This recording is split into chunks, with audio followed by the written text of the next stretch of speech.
Você já ouviu pessoas reclamando que a igreja adventista mudou? Sim, é claro que tem muita gente saudosista embarcando nesse discurso. Por outro lado, há aspectos que não podem ser ignorados. De fato, vivemos uma crise de identidade visível na música, na pregação, no estilo de vida e na compreensão de muitas doutrinas. Você já se perguntou sobre como será a igreja daqui a alguns anos? É hora de retomar nosso papel de remanescente. Adventismo para uma nova geração é um e-book para ajudar jovens, universitários e líderes a transmitir valores adventistas no novo contexto digital. São 49 capítulos e mais de 200 páginas, com textos leves e profundos, para quem quer se apaixonar pela mensagem do terceiro anjo e cumprir a missão. Adquira agora pelo link na descrição, comentário fixado ou pelo QR Code que está aparecendo. Adventismo para uma nova geração. Chegou o livro que você precisa ler para viver sua fé nesse tempo. Um bom sábado a todos. Que bom estar aqui novamente. Ontem nós começamos a falar um pouquinho sobre igrejas emergentes e a distinção que nós podemos ter entre esse tipo de igrejas e o perfil da igreja adventista. Eu me dei conta ontem que eu esqueci de mencionar uma coisa muito importante. Eu trabalhei em 2006 no Colégio Adventista de Corumbá. Então eu já trabalhei aqui nessa região, vim passar um pouquinho de frio aqui em Corumbá. Na época eu estava recém-casado. Olha que coisa interessante, eu estava contando agora. A gente casou em janeiro de 2006, eu e minha esposa. E em uma semana, nós nos casamos no Rio Grande do Sul, passamos as férias em Santa Catarina, fomos para São Paulo e de São Paulo viemos para Corumbá. Acho que em 2 semanas nós cruzamos tudo isso do Brasil. Mas foi um período muito abençoado. A gente ficou pouco tempo aqui, mas os poucos meses que nós trabalhamos nesse campo, eu me lembro que eu vim a Campo Grande algumas vezes, porque a gente tinha reuniões com a igreja e tudo mais, e eu pude conhecer Campo Grande naquela época.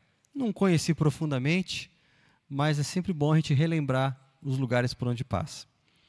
Eu fico feliz também porque hoje à tarde nós vamos continuar a nossa conversa e eu quero convidar você, se não me engano, eu não sou muito bom com números, mas eu acho que é a partir das 3h30, alguém aí me ajuda, é isso mesmo? 3h30, confirmado. Então eu espero você, a gente vai falar 2 temas à tarde, 2 temas muito importantes também, que de certa maneira vão continuar aquilo que a gente vai abordar nessa manhã. Eu quero que você abra a sua Bíblia, a Palavra de Deus, no livro de Deuteronômio. Abra a sua Bíblia no livro de Deuteronômio, no capítulo 6. Esse é um texto muito conhecido.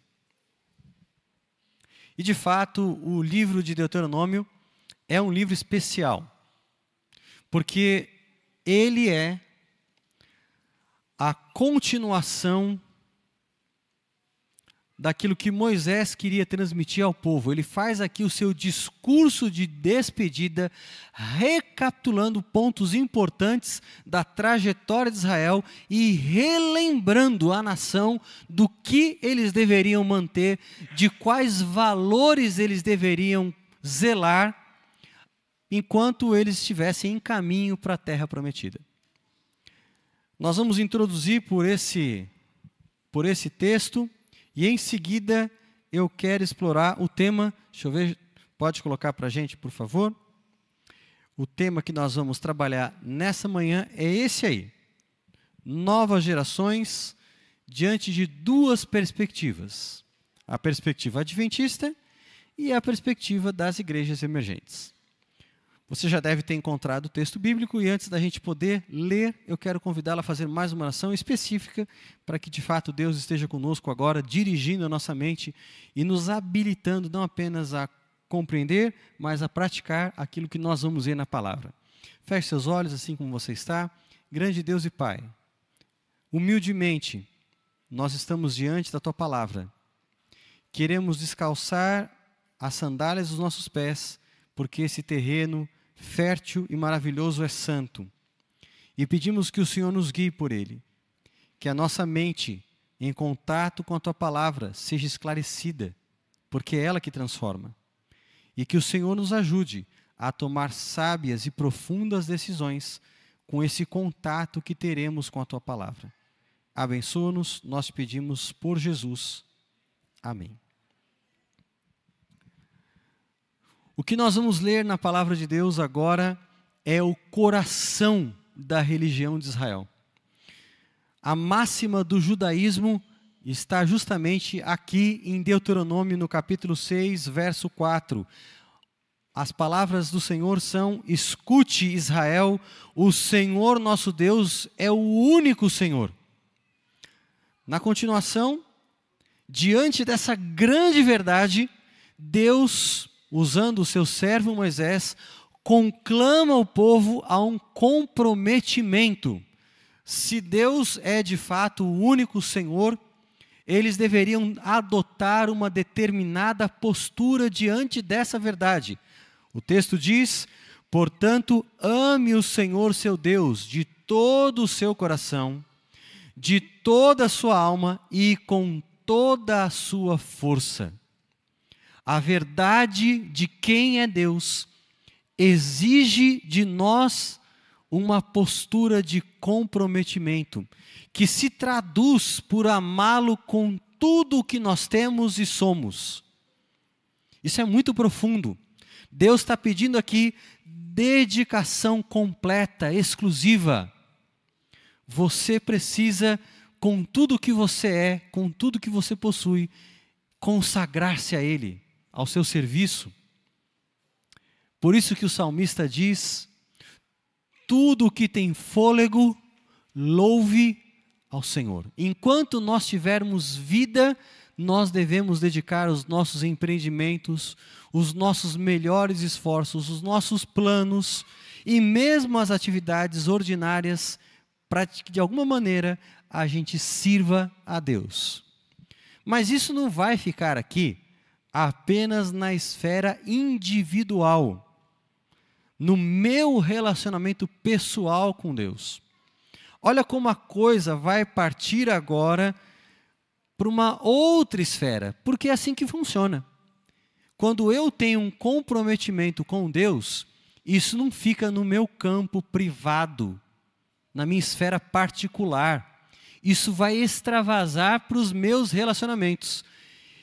E diante de tantas redes de relacionamentos que nós temos, a mais importante e também a mais imediata é a família. É a família com quem eu me relaciono numa primeira instância.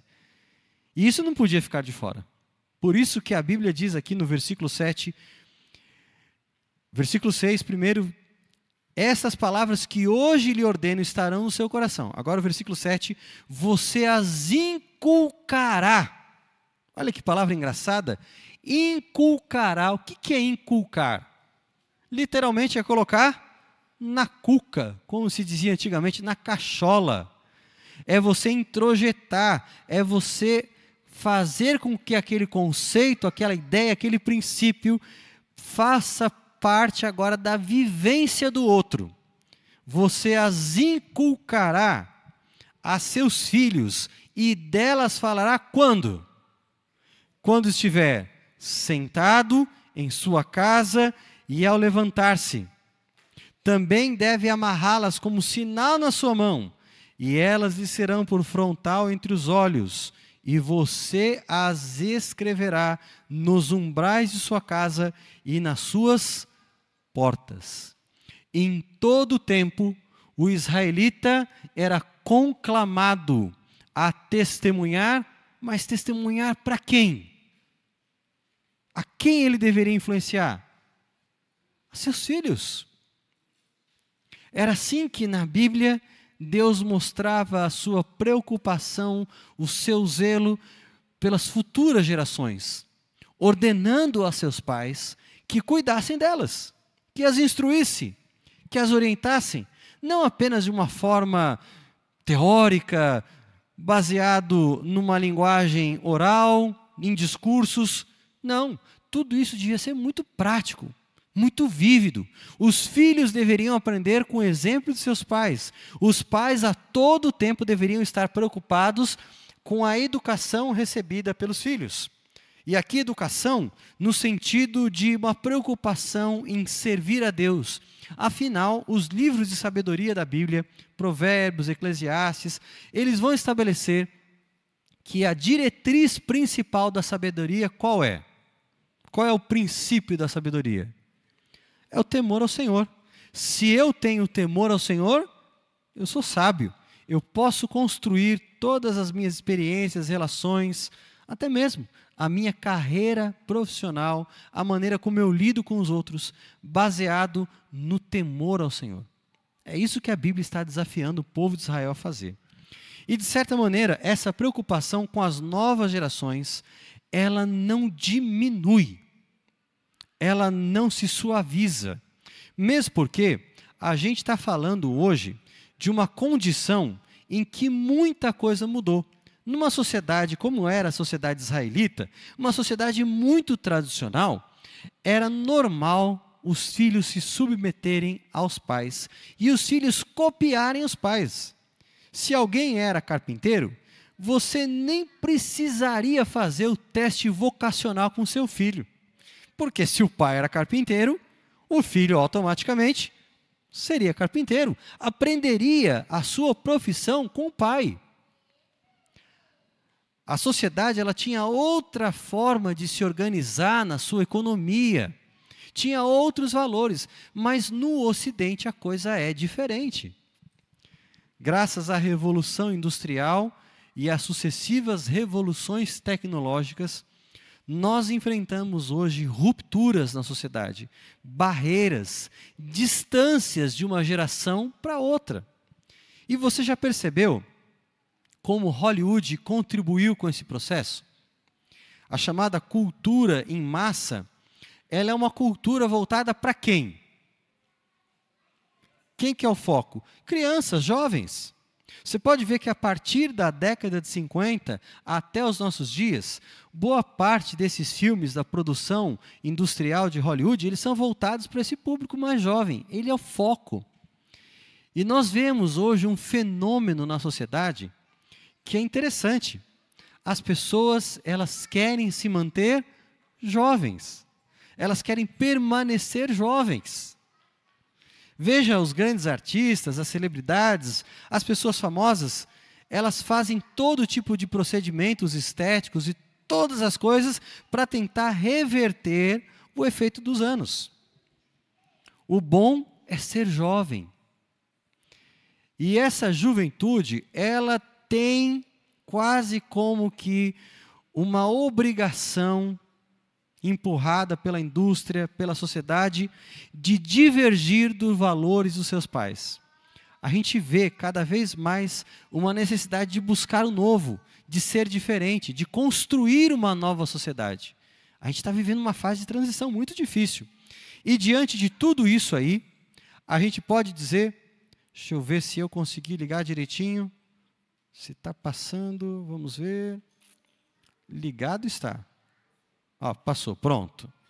Era só o susto. Vamos lá. Então, a primeira coisa é que essa é uma geração que ignora o cristianismo. Uma geração que tem recebido, graças à internet, uma influência de outras correntes de pensamento, porque você tem na internet expressões religiosas mais diversas. Ao mesmo tempo que você tem cristianismo, você tem contato com budismo, com shintoísmo, com Wicca, que é basicamente bruxaria.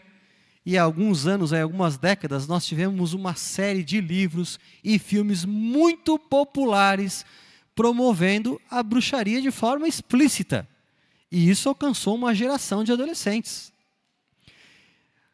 Todo o misticismo e uma enxurrada de coisas tem sido passado pelas mídias para essa geração. Então não é de estranhar que eles tenham pouco ou nenhum interesse e contato com o cristianismo.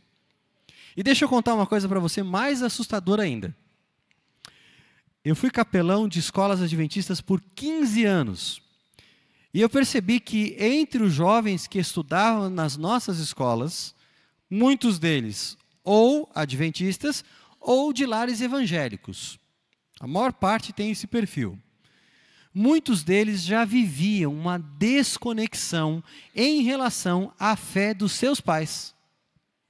Eu me lembro de uma conversa que eu tive com um menino em Araucária. Ele não era adventista, mas ele era evangélico. E ele me disse assim, sem esconder, sem muita cerimônia, que ele já não acreditava mais nas coisas que ele ouvia na igreja. E ele ia na igreja porque os pais o obrigavam. E eu disse assim para ele, mas os seus pais, eles já sabem disso? Olha, o meu pai desconfia, mas eu não contei para eles não. Eu estou esperando fazer 18 anos e quando eu completar essa idade, eu vou ter a minha própria vida e não vou precisar mais frequentar a igreja com os meus pais. Todo o ceticismo dele já estava ali, encapsulado, esperando o momento certo para eclodir e ele viver a vida dele. E isso é muito triste, não só porque atinge lares evangélicos, mas especificamente porque isso também atinge lares adventistas. E diante dessa preocupação, surge aí essa dúvida do que fazer em relação às novas gerações. E quando há uma demanda, surge um produto. As igrejas emergentes, nós vimos na palestra anterior, elas surgem com essa preocupação. O que fazer para alcançar essa juventude que não tem mais conexão com o cristianismo, que não tem mais interesse nas igrejas tradicionais? As igrejas emergentes, elas surgem com uma crítica ao perfil convencional da igreja. Elas dizem assim, a igreja norte-americana, porque é nesse contexto que surge, ela está muito imbuída, ela está muito marcada pelo pensamento moderno. E agora nós estamos diante de uma geração pós-moderna. Então a igreja não pode ser a mesma. A igreja tem que se desconstruir e apresentar algo novo se ela quiser alcançar essa geração. E talvez muitos adventistas fiquem seduzidos por esse tipo de discurso, por esse tipo de proposta, por essa abordagem que vai suprir uma lacuna. Porque se você já teve a oportunidade de ver a igreja adventista, já há algumas décadas, desde final dos anos 80, quero crer, ela tem uma preocupação especial com o índice de jovens se afastando dos seus princípios. A primeira série de pesquisas sérias que a igreja realizou, pesquisas profissionais, acadêmicas, foi conhecida como Valo e Gênesis. Essa série, ela é feita em decênios. Então, ela tem várias edições.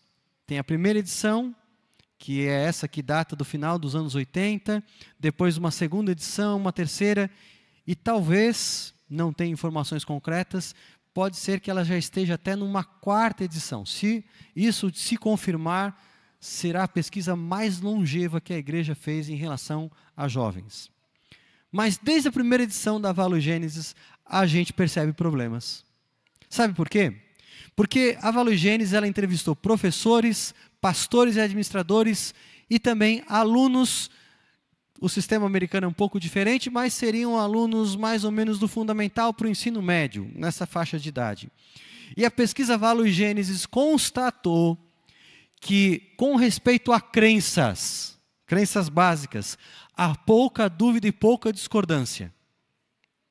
Com respeito a valores e estilo de vida, aí começam os problemas. Porque nem todo mundo que é adventista e crê nas doutrinas adventistas concorda com o estilo de vida adventista. E aí você pode pensar que isso é tremendamente incoerente. Como é que eu acredito nas doutrinas adventistas e não acredito no estilo de vida? Porque o estilo de vida é você, na prática, experimentar as doutrinas. Não dá para você acreditar nas doutrinas e não praticá-las. E praticá-las é estilo de vida. Há uma incoerência aí.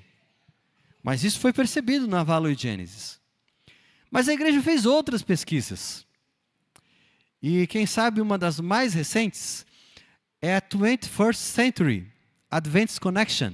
Esse estudo ele é bombástico, porque ele foi feito não mais com alunos do ensino médio e nem mesmo com alunos do fundamental, mas com alunos universitários, gente na faixa dos 18 a 25 anos.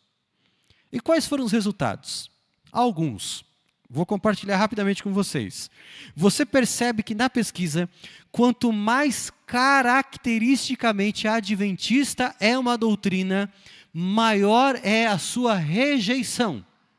Então, por exemplo, acreditar que nós somos salvos pela fé, alto índice de concordância. Acreditar no dom profético de Ellen White, alto índice de rejeição. Acreditar que Jesus vai voltar, concordância altíssima. Acreditar na doutrina do santuário, rejeição. Essa pesquisa também tem um dado muito interessante dela, em que 50% dos entrevistados acredita que a igreja deveria aceitar como membros regulares casais de homossexuais. Estamos falando de adventistas que creem nisso. É claro que a gente pode pensar assim, mas essa pesquisa ela foi realizada num contexto de América do Norte, onde você tem pessoas que às vezes tendem a um liberalismo maior. Se ela fosse realizada aqui, ela teria outros resultados. Eu acredito nisso. Mas eu também acredito que dentro do processo de secularização, alguns efeitos que a gente já vê na Europa, nos Estados Unidos, eles vão aparecendo também na nossa realidade. Demora, mas eles vão aparecendo. Algumas crises que a igreja enfrenta hoje aqui no nosso território, ela já vem enfrentando há muito tempo nesses lugares.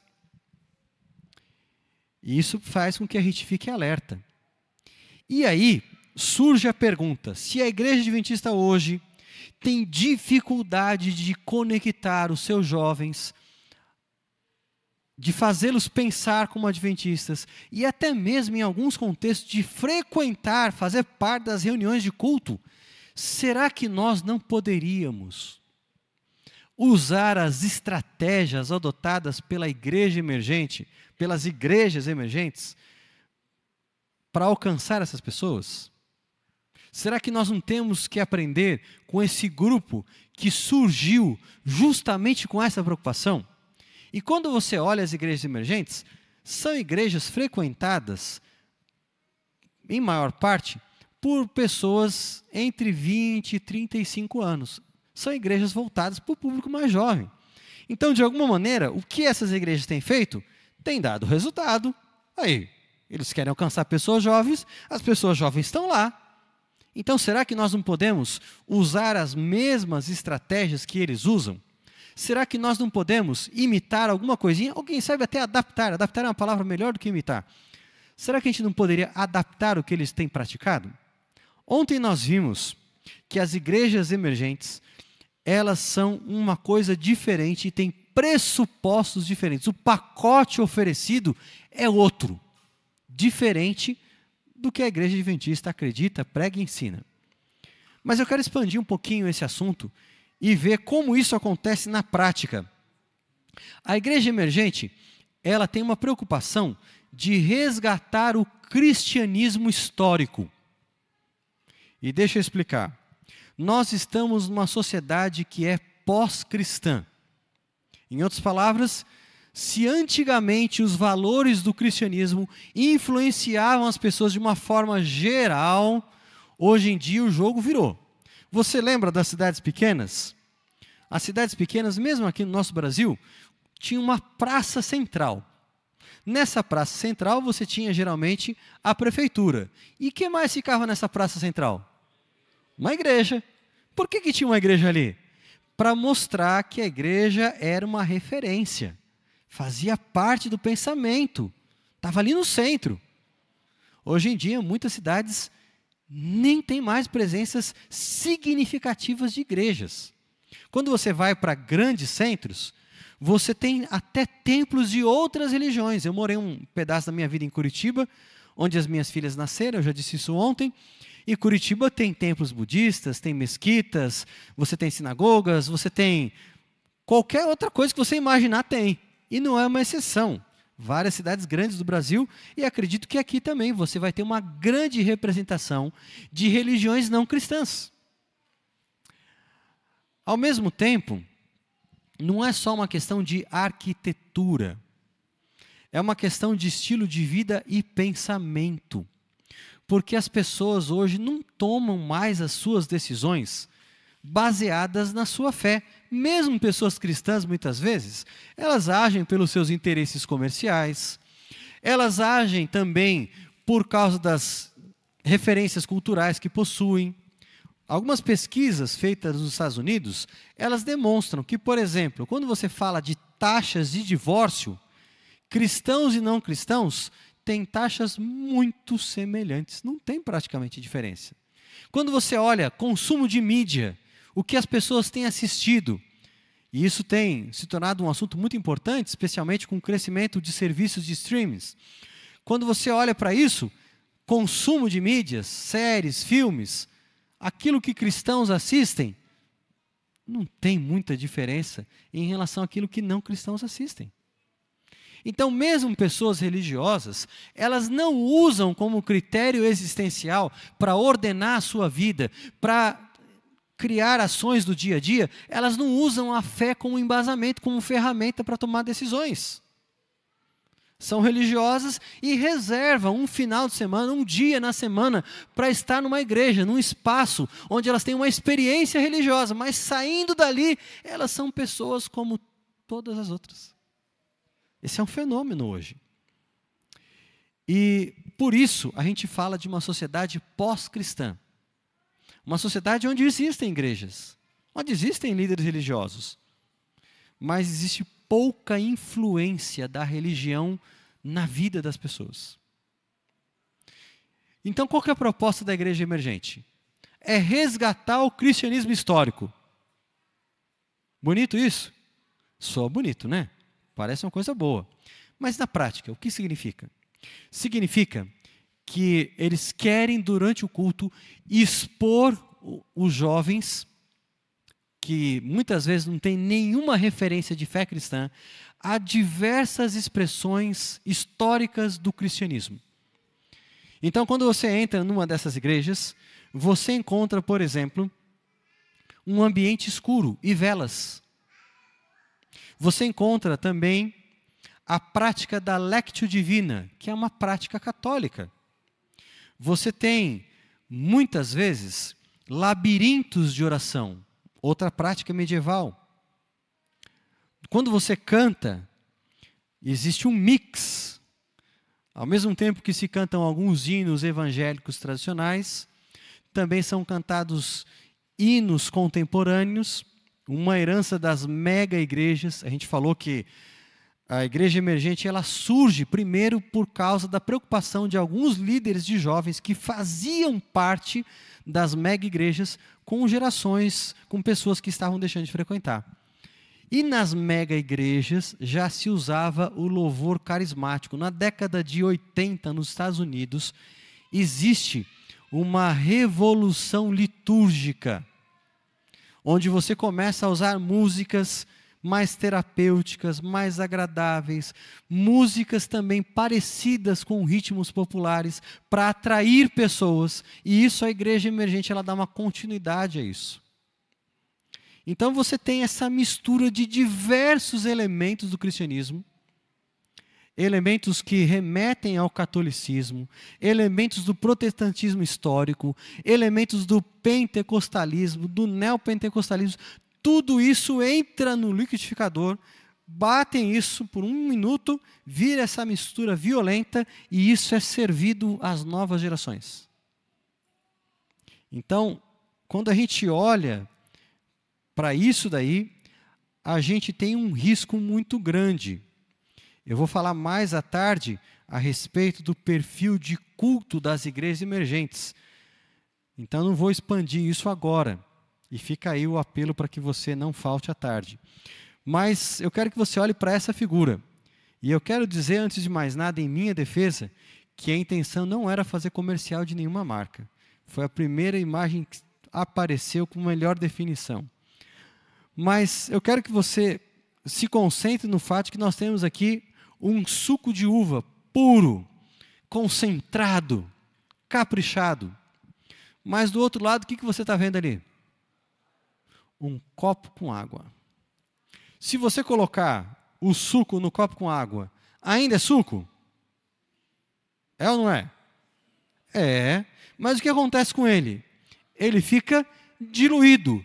Popularmente a gente diz que ficou mais fraco, mais aguado. E é claro, quanto mais água você colocar, mais você vai diluir aquilo e menos aquilo vai ter o sabor característico, o sabor original. A mesma coisa acontece com o cristianismo da Bíblia.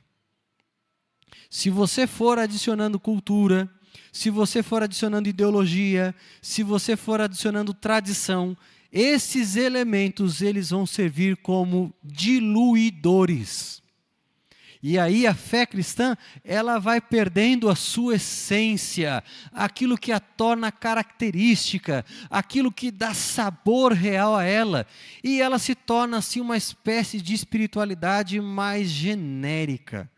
Você já viu aquelas mensagens cristãs que aparecem em rede social, em Facebook, para quem é mais velhinho, Instagram, para quem é mais novo? Você já viu essas mensagens que aparecem? Você não sabe se é cristianismo, se é espiritualismo, se aquilo é budismo. Parece um pouco de tudo, porque é tão genérico que não soa como nada. Mas as pessoas choram e compartilham.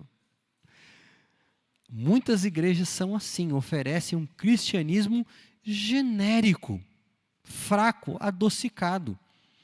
E claro, quando a gente pensa nisso, isso vai enfraquecer a formação espiritual. E formação espiritual, estou falando aqui de transmissão de valores bíblicos, de uma mentalidade que esteja ajustada com aquilo que Deus revelou.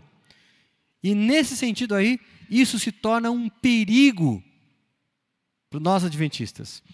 Se você pensar na igreja emergente como uma solução, seria mais ou menos o seguinte: é como você ir ao médico e o médico dizer assim, olha, você está com uma gripe muito forte, mas calma lá que a gente vai resolver a sua gripe.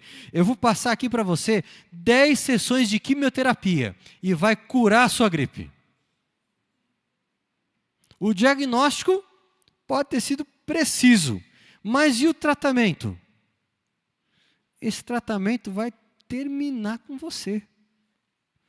A igreja emergente é isso. É o tratamento que mata.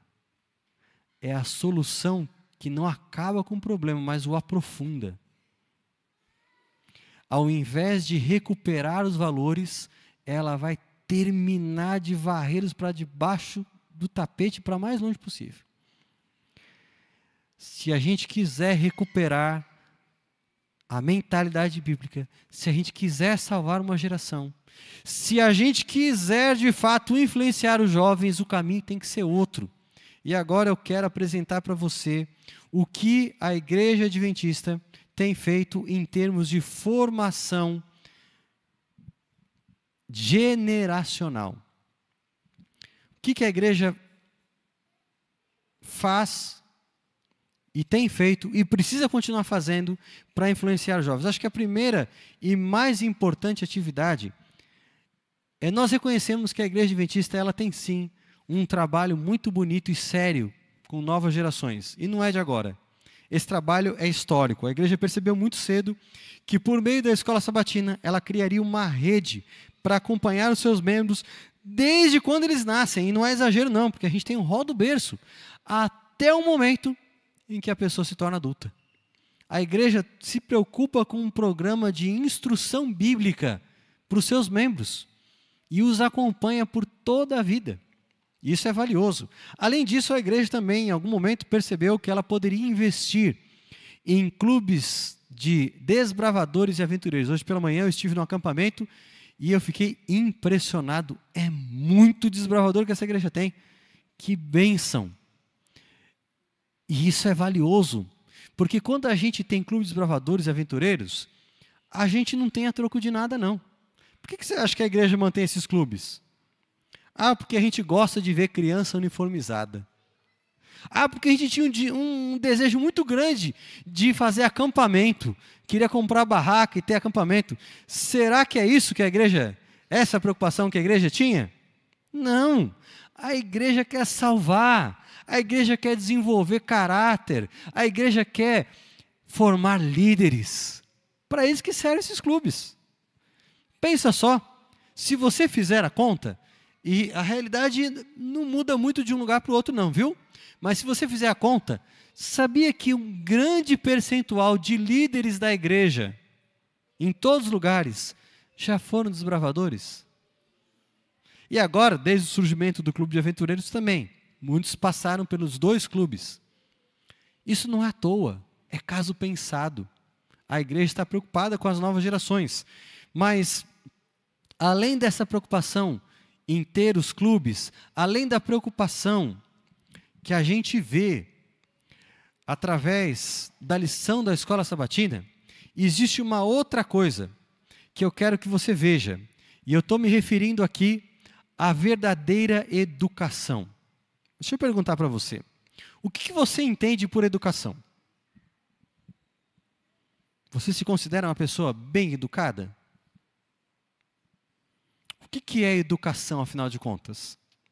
Deixa eu perguntar aqui, quantos têm nessa manhã um curso superior? Deixa eu ver as mãos. A maioria de vocês. Quantos aqui já fizeram pelo menos uma pós-graduação? Ok. Quantos estão no nível do mestrado aqui? Pararam no mestrado, estão concluindo o mestrado, alguma coisa assim? Um bom número também. Temos doutores aqui? Alguém que terminou um doutorado? Fica aí o incentivo para você continuar. Mas olha que interessante.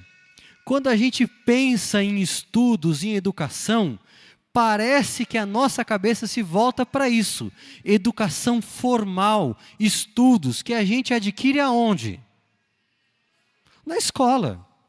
Parece que a escolarização equivale à educação. Se uma pessoa passou pela escola, ela foi educada. E quanto mais tempo ela estudou, mais educação ela recebeu. E de vez em quando aparecem alguns casos que chocam a gente. Você vai se lembrar que há uns 2 anos, um enfermeiro foi preso porque estava abusando de pacientes anestesiadas. Pensa, um enfermeiro não, minto, um médico, um anestesista. Um homem que estudou durante muito tempo numa faculdade de medicina, que conseguiu uma especialização, cometeu um crime hediondo como esse. Mas como assim? Ele não estudou? Se ele estudou, o que faltou no estudo dele? Não é interessante a gente pensar que estudo muitas vezes tem que ver com formação profissional, com necessidade econômica, com uma carreira, mas nem sempre isso se relaciona com o caráter da pessoa. São coisas diferentes. E aí eu quero mostrar para você a definição que Deus dá sobre educação. Preste atenção. Eu, que já tenho mais de 40 anos, vou ler aqui da minha tela, que vai ficar mais fácil para eu ler. Porque eu consegui me fazer o favor de deixar o óculos em casa. Há alguns anos eu comecei a sentir dificuldade para ler, passei no médico, e ele disse assim, o seu problema não é enxergar de perto, nem de longe, nem pressão ocular, o seu problema é presbiopia. E eu me lembrei das aulas de grego. Quando a gente vai para a faculdade de teologia, a gente estuda grego. E grego, a palavra presbi significa velho. E eu entendi. Entendi o que ele queria dizer com aquilo. Então, como eu não trouxe meu óculos, eu fiz esse favor para mim mesmo, eu vou consultar a minha tela, mas você pode ler dali. Olha só. Restaurar no homem a imagem de seu autor, levá-lo de novo à perfeição em que fora criado, promover o desenvolvimento do corpo, espírito e alma, para que se pudesse realizar o propósito divino da sua criação. Tal deveria ser a obra da redenção. Esse é o objetivo da educação, o grande objetivo da vida. Você percebe que tem muitas coisas aí para a gente mastigar e digerir com calma. Primeira delas, faz parte da definição de Deus sobre educação, restaurar no homem a imagem do seu autor. A imagem de Deus em nós hoje se encontra obliterada pelo pecado, manchada, arruinada. Deus quer restaurá-la. A segunda coisa que você vê aí, levar o homem novamente à perfeição em que ele foi criado. Você consegue imaginar Adão recém-saído das mãos do seu Criador? Fica imaginando Eva, criada por Deus para coroar a criação. Seres magníficos, perfeitos, sem mancha de infelicidade, sem traços de doença, de cansaço. Verdadeiras máquinas feitas por aquele que não erra. Agora, e eu e você? Nós somos a xerox da xerox da xerox da xerox da xerox. E aí vai. Nós estamos muito abaixo daqueles seres que viviam no Éden. Mas Deus, a boa notícia, Ele quer nos reencaminhar para lá. A Bíblia diz também, ou melhor, a citação que nós vimos diz também, que o objetivo de Deus é promover o desenvolvimento. E esse desenvolvimento aí, ele é harmônico. O que ele envolve? Corpo, espírito e alma. Tudo que você possui tem que passar por esse desenvolvimento. Lembra que eu comentei ontem que eu não praticava exercícios físicos e por isso eu tive um problema de saúde? Pois esse ano Deus tem me desafiado. Eu tenho vivido uma série de problemas por causa de crises renais. Eu tenho pedras, é até eufemismo dizer que eu tenho pedra nos rins. Eu tenho verdadeiras rochas. A primeira cirurgia que eu fiz, o médico disse que ele encontrou uma pedra de 3 centímetros. Normal para quem tem pedra é 3, 4 milímetros. Eu tinha uma de 3 centímetros. Aí o doutor me explicou assim que eu precisava fazer cirurgia. Falei, doutor, mas não dá. Ele falou, olha, ou você faz ou você faz. Ou você corre risco de vida. E aí Deus tem me desafiado a fazer algumas mudanças. Sabe por quê? Eu sou vegetariano há mais de 25 anos. Mas em algum momento, talvez se você me perguntasse, eu dissesse que não. Mas na prática, eu achava que ser vegetariano era suficiente. Era tudo que eu precisava reformar. Mas eu tenho entendido que ser vegetariano é parte de um dos 8 remédios que Deus deixou, que é a alimentação saudável. Um desses remédios é a alimentação saudável e parte dele compreende ser vegetariano. Mas e os outros remédios? Adianta ser vegetariano? Não. E de um tempo para cá, acho que uns 5 anos, eu fiz uma decisão muito difícil para mim. Eu abri mão do chocolate. Foi difícil. Eu estou vendo pela cara de algumas pessoas assim, aquela dor no coração, aquela facada no estômago. Mas deixa eu dizer para você, todas as decisões que eu tomei, elas pareciam muito difíceis antes de serem tomadas. Depois de um tempo foi o açúcar branco. Mas a gente continuou com açúcar mascavo, açúcar demerara. E aí a gente chegou à conclusão que a gente estava seguindo uma coisa menos ruim, mas era ruim. E aí decidimos parar com açúcar. Paramos com os laticínios, aí resolvemos, a gente ainda comia ovos. Esse ano eu abri mão dos ovos e a última etapa disso aí foi abrir mão do glúten. E aí você começa a pensar onde você tem glúten. E a resposta em uma palavra é tudo. Mas Deus tem nos mostrado caminhos, maneiras diferentes. E a gente tem vivido bem, tem comido feliz da mesma maneira. Isso é engraçado. A gente fazia pizza todo sábado à noite lá em casa. Pizza vegetariana, com massa de pão integral, com molho de tomate. E agora? Não tem mais farinha, não pode usar mais glúten. Arrumamos uma outra forma de fazer a nossa pizza. E estamos felizes da mesma maneira. E não sentimos falta. E aí uma coisa que para mim era muito, muito complicada. Fazer um exercício físico, fazer alguma coisa. E aí nós estamos morando num sítio. Não vai dar tempo de eu contar a bênção, mas nós moramos num sítio. Eu não sei por quanto tempo, porque a vida do pastor é dinâmica, mas nesse distrito nós conseguimos morar num sítio. E esse sítio tem um grande espaço ali, onde a minha esposa e as meninas têm plantado. E tem muito mato que cresce. E eu resolvi capinar esse mato.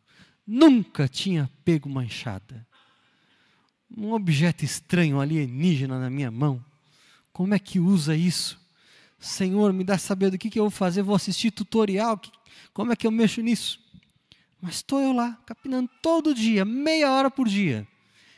E é engraçado que às vezes eu estou quebrado, estou cansado, e aí eu vou para a horta. E quando eu vou, cansa também, mas parece que restaura, refaz, mexer com o campo, estar em contato com a natureza. Isso faz muito bem. Dentro do possível, a gente tem que tomar algumas decisões. Eu demorei quase 30 anos para tomar decisão, para algumas coisas. 30 anos que a minha saúde poderia ter sido outra, que eu poderia ter outra condição.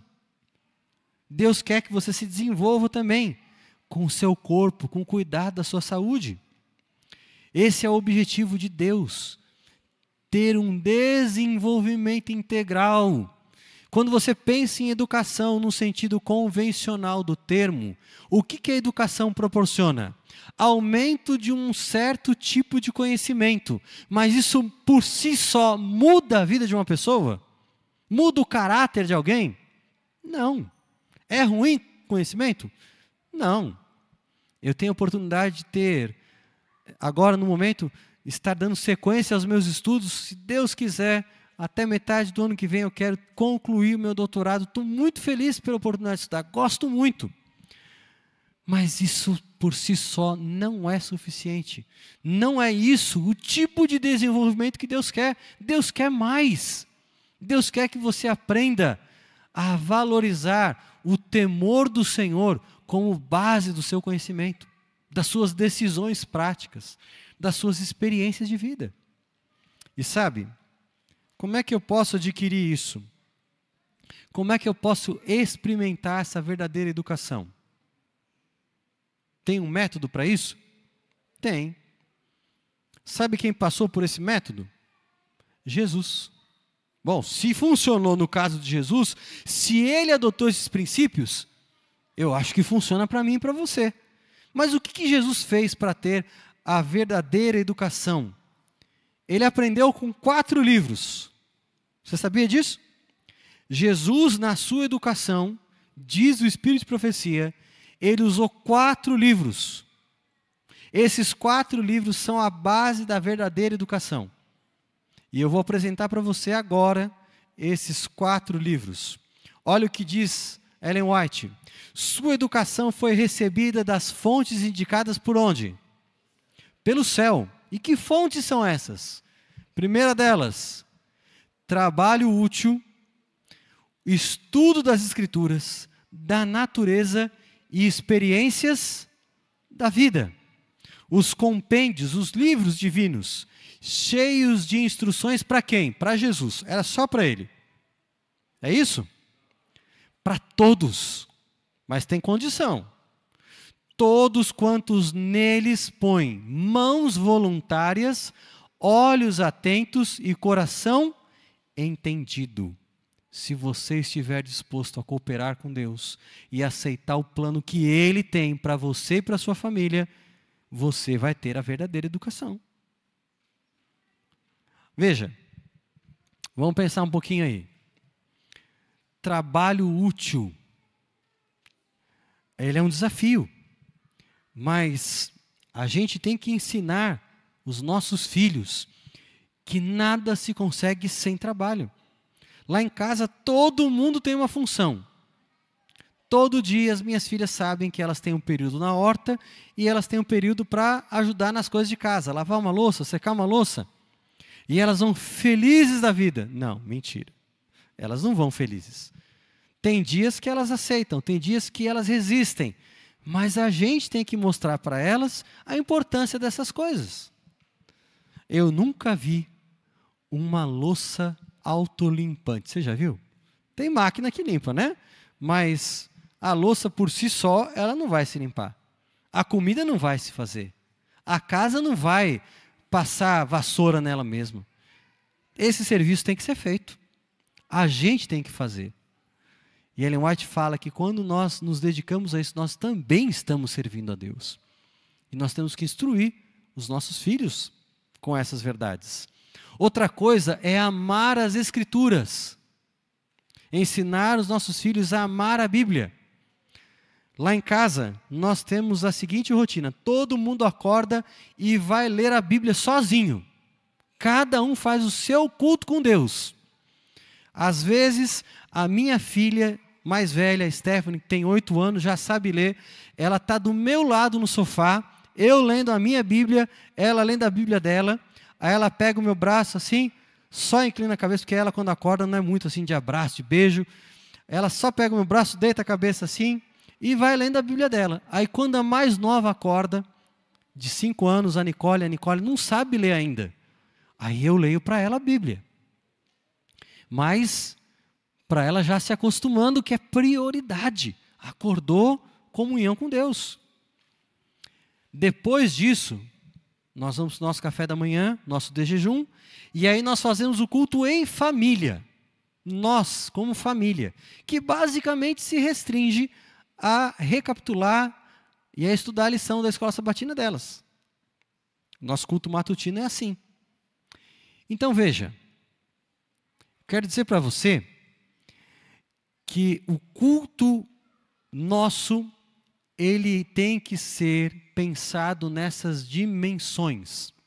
Existe o culto particular, existe o culto familiar e existe o culto público, quando nós, como adoradores que fazemos parte de uma comunidade de fé, nos reunimos.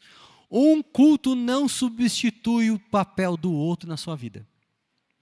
Eu fiz o meu culto pessoal, não preciso do culto familiar. A minha família já fez aqui oração, estudamos a Bíblia, eu não preciso ir para a igreja. Mas eu vou para a igreja sempre, eu não preciso ler a minha Bíblia todo dia sozinho. Nenhum culto substitui o outro. Nós precisamos ter comunhão com Deus nessas 3 dimensões.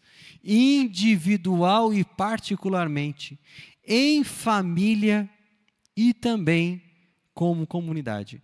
É claro que eu falei aqui da minha experiência, da realidade da minha família. A sua família pode ter uma outra configuração, você pode ter filhos mais velhos, às vezes filhos que já trabalham, têm que sair cedo. Às vezes os filhos já se casaram, foram embora, está só você e a esposa. Não importa. Ajuste o que for necessário, faça combinados para que o culto na sua família aconteça. Ele pode acontecer, depende de você. E o nosso culto, ele é muito, muito rapidinho, direto. Ele dura em média 15 minutos. Não precisa de muita coisa. Mas é um momento de nós nos dedicarmos a Deus. E claro, além disso, nós temos as experiências da vida. A gente aprende muito com as experiências práticas. E uma dica que eu dou para você são biografias. A Casa Publicadora Brasileira tem alguns livros muito interessantes de biografias de pioneiros, ou outros livros também baseados em histórias reais. A minha mais velha, que já lê, ela tem devorado livros. Te dá na mão dela, de um dia para o outro, ela vai, aproveita as brechas do tempo que ela tem livre e ela vai lendo. E vai se acostumando a ler. E é interessante que as crianças aprendam isso. Há alguns anos, acho que uns 2, 3 anos, nós fizemos os nossos cultos lendo trechos da vida de Joseph Bates. Que coisa interessante, a vida desse homem como marinheiro, capitão de navios. Quantos aprendizados. E a gente pode compartilhar isso com as crianças. Então, esses são os compêndios que Deus tem para educar a nós e a nossa família. E claro, quando a gente pensa na igreja, a gente tem que pensar na igreja como um ambiente de todas as gerações. Aqui a gente aprende valores, aqui a gente compartilha fé. E sabe o que é interessante? A gente pode pensar assim, que algumas coisas não funcionam com jovens. Jovem não gosta de hinos do inário. Depende. Depende o valor que você dá a isso, a forma como você faz. As nossas meninas, no nosso culto, a gente canta um hino sempre. E a gente já cantou todos os hinos do Inário Velho. Pelo menos uma vez. E agora estamos cantando hinos do Inário Novo. Já estamos lá pela marca dos 220. Então, a gente vai aprendendo. Se você ensina no lar e se a igreja canta, isso vai sendo incorporado. A pessoa vai aprendendo a fazer isso. E automaticamente, a gente tem que entender que o culto é esse momento de troca de experiência entre pessoas de gerações diferentes. Eu quero ler aqui no finalzinho já, alguns textos da palavra de Deus. Você está em Deuteronômio, então aproveite aí Deuteronômio capítulo 12, algumas páginas à frente. Olha o que diz a Bíblia, Deuteronômio 12, 12. E regozijem-se ali perante o Senhor, o seu Deus, vocês, quem mais?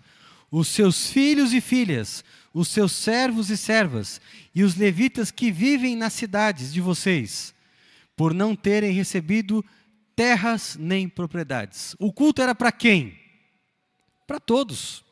É verdade, de vez em quando a gente pode, não há nenhum pecado, nada de errado nisso. Ter um congresso para pessoas de terceira idade, um simpósio para universitários. A gente pode ter aí uma programação especial para desbravadores, para juvenis, mas regularmente o culto é para juntar quantas pessoas? Todas. De todas as faixas etárias, de todas as etnias, de todas as formações sociais, de todas as categorias sociais. O culto é para todos. Era assim que funcionava na época do Antigo Israel e também no Novo Testamento.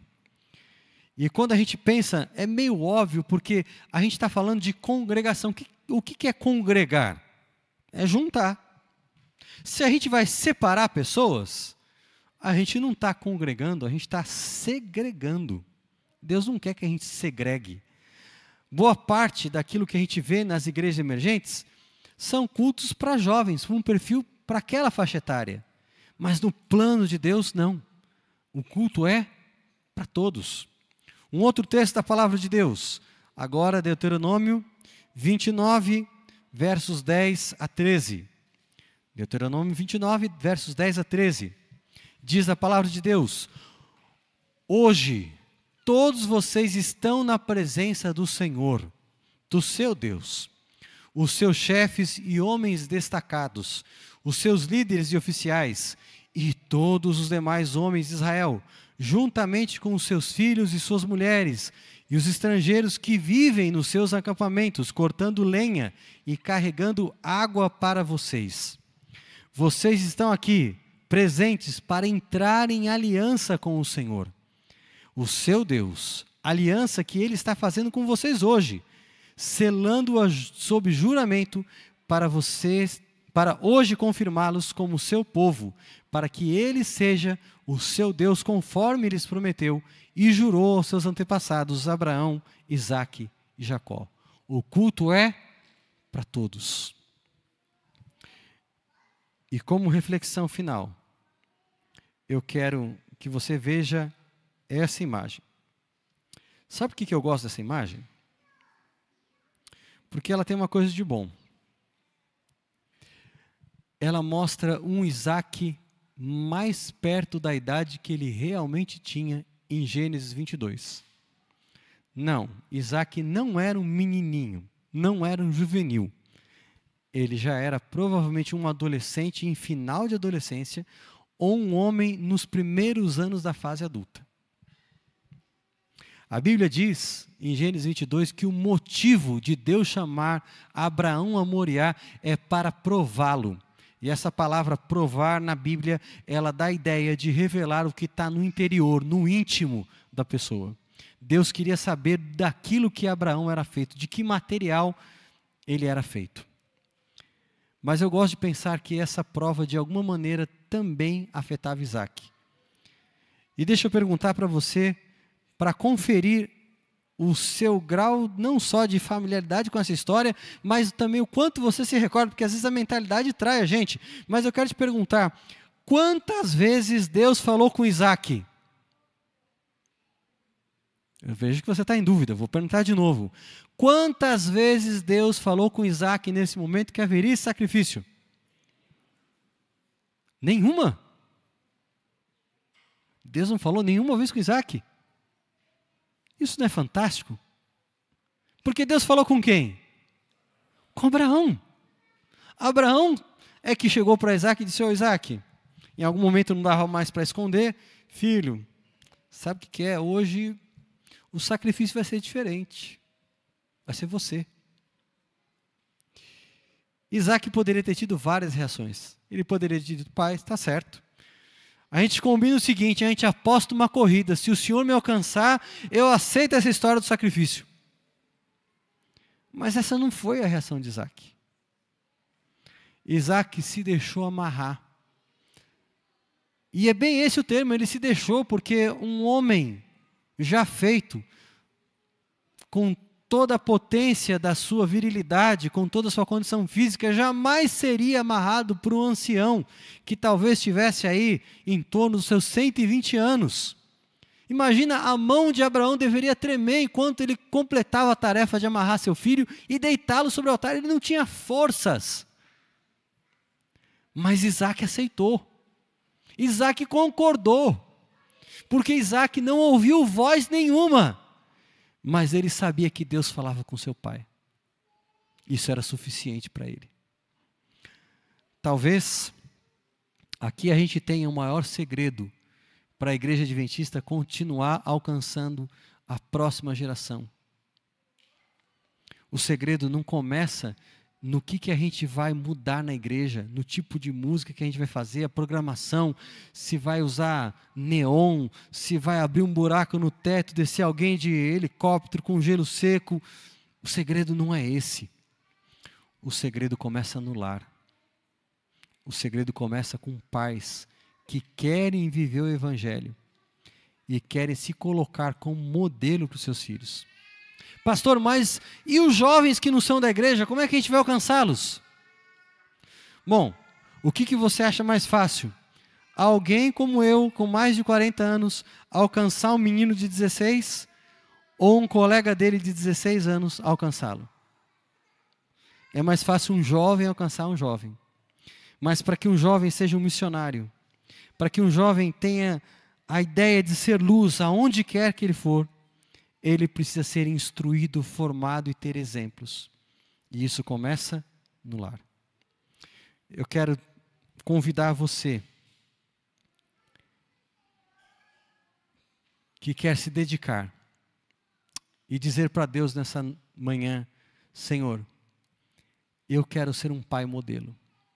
Eu quero ser o tipo de pai que inspire o meu filho a ser um missionário.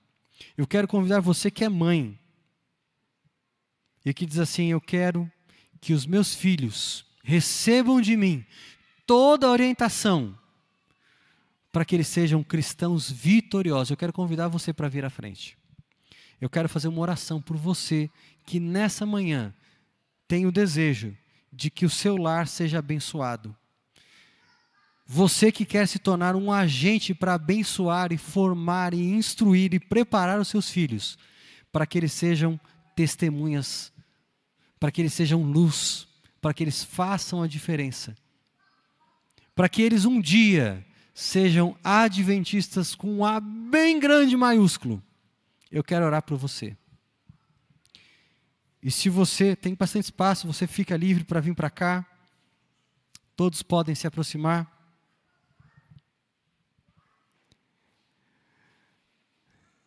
E eu quero que você que é filho veja esse movimento dos pais, preocupados com a sua salvação, querendo se dedicar para que a vida deles seja um reflexo de Cristo para você. Essa igreja, ela ama crianças e adolescentes. E ela vai lutar por eles. E eu tenho certeza que você faz parte disso. Na medida do possível, vamos nos ajoelhar para que a gente fale com Deus.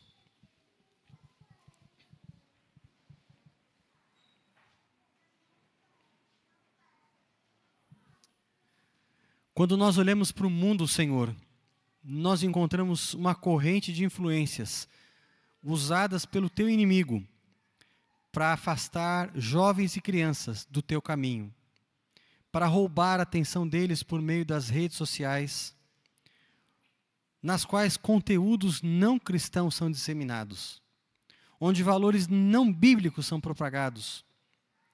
E a gente percebe os efeitos disso com tantas crianças que vivem uma realidade completamente fora do teu caminho. E tristemente, muitos lares adventistas também têm sofrido com um afastamento, com um ceticismo, com jovens que não têm mais compromisso com a verdade. Mas nós queremos, Pai, que isso mude. E sabemos que o Senhor tem poder para isso. E por isso, nós consagramos hoje esses pais e essas mães diante do teu altar. Porque eles estão aqui reconhecendo que sozinhos não vão conseguir. Mas eles estão dispostos a receber o teu poder. Quando a gente olha, Senhor, para Abraão e Ló, Ló um dia escolheu ir para Sodoma. Ló pensava alto e destruiu a sua família. Mas Abraão, ele pensava em altares. E ele preparou uma geração, a próxima geração, daqueles que levariam a tocha da verdade. Nós podemos ganhar muita coisa nessa terra, Senhor, realizar muitos sonhos, mas se nós perdermos a nossa família, não teremos nada.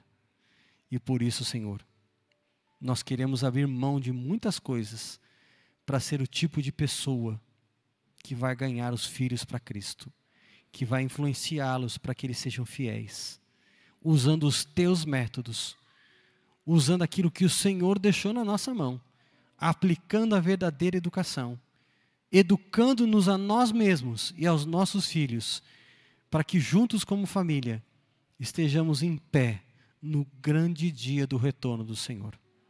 Nós pedimos essas bênçãos em nome de Jesus. Amém, Senhor.